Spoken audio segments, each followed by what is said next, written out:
चीन के जिस जहाज को श्रीलंका पहुंचने को लेकर भारत की आपत्ति थी, उस आपत्ति को दरकिनार करते हुए श्रीलंका ने इजाज़त दे दी और 2 दिन पहले ही चीन का वो जहाज युआंग वांग जो है वो हम्बनटोटा बंदरगाह पहुंच चुका है, जो कि श्रीलंका का बंदरगाह है। ये भारत के समुद्री तट से मात्र 160 किलोमीटर दूर है और ऐसे में भारत की जो चिंताएं हैं, सुरक्षा चिंताएं हैं, वो बढ़ गई हैं। कुछ दिन पहले ही विदेश मंत्रालय ने बयान जारी कर ये कहा था कि भारत की अपनी सुरक्षा चिंताएं हैं और उसको अपनी सुरक्षा सुनिश्चित करने का हक है, क्योंकि भारत ने अपनी तरफ से आपत्ति जताई थी, श्रीलंका सरकार को लिखा था और उसके बाद श्रीलंका सरकार ने इस जहाज़ को आने की अनुमति रोक भी दी थी। लेकिन बाद में चीन की तरफ से दबाव आया और ये भी कहा गया कि ये कोई जासूसी का काम नहीं करता, बल्कि ये वहाँ पर रिफ्यूलिंग के लिए जा रहा है और दूसरे कई और वजह बताई गई और ये कहा गया कि ये किसी तरह के रिसर्च के काम में वहाँ पे इस्तेमाल नहीं किया जाएगा। खैर जो भी हो, श्रीलंका विदेश मंत्रालय ने बयान जारी कर ये कहा कि 16 से 22 अगस्त तक ये जहाज़ जो है वो हम्बनटोटा बंदरगाह पर रुकेगा। तो भारत की जो चिंताएँ थी वो चिंताएँ अभी भी बरकरार हैं, ख़ासतौर पर जो 5 या 6 जो नौसैनिक अड्डे हैं जो कि 750 किलोमीटर के दायरे में आते हैं,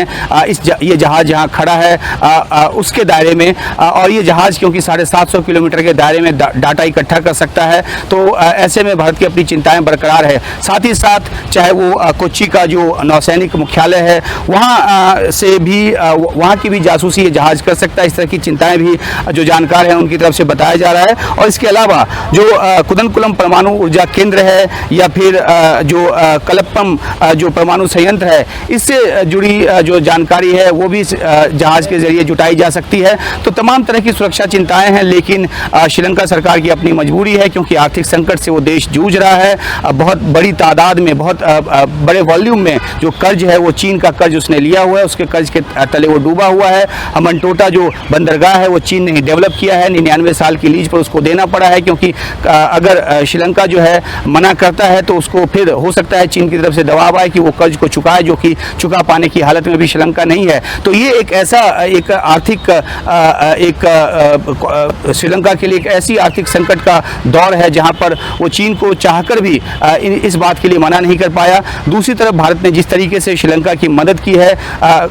जिस आर्थिक संकट के दौर से वो गुजर रहा है, उसमें तेल से लेकर दवा से लेकर खाने पीने की चीज़ों से लेकर गैस से लेकर हर तरह की सप्लाई जो है वो दी गई है। और 2 दिन पहले ही जो डॉर्नियर प्लेन है जो कि श्रीलंका को इस बात में मदद देगा कि समुद्र में जो तस्करी होती है उसको रोकने में सहायक होगा। इस सब कोऑपरेशन के बावजूद भारत को इस बात का अंदाज़ा था कि श्रीलंका जो है वो चीन की जो दबाव है उसके सामने टिक नहीं पाएगा, और वही हुआ। अंततः श्रीलंका ने इस जहाज़ को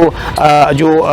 आने की इजाज़त दे दी है। 16 से 22 अगस्त तक ये जहाज़ हम्बनटोटा बंदरगाह पर रहेगा, और ये क्योंकि जो ईस्ट वेस्ट जो शिपिंग रूट है उसके काफ़ी नज़दीक है, तो ये न सिर्फ भारत की चिंता है बल्कि अमेरिका जैसे देशों की भी चिंता है कि चीन का ये जासूसी युद्धपोत, हालांकि